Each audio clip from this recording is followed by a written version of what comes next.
So guys, open any browsers, type model number Lenovo Legion 7i driver.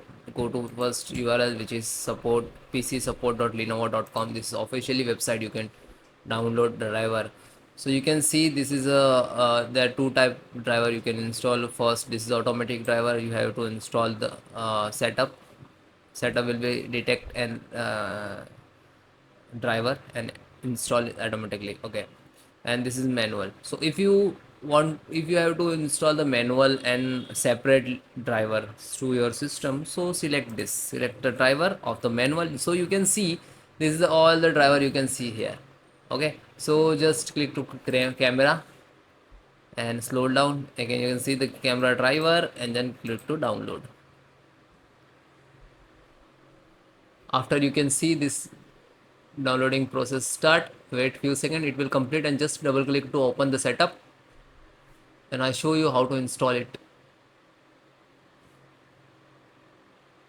Just single click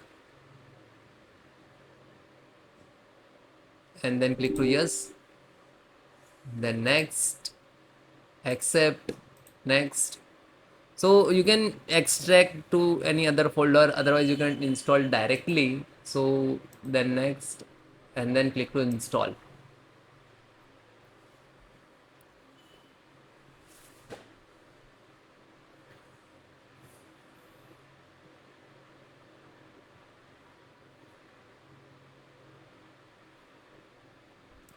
So after few minutes later, you can see the camera driver successfully installed. Then okay, and then finish it.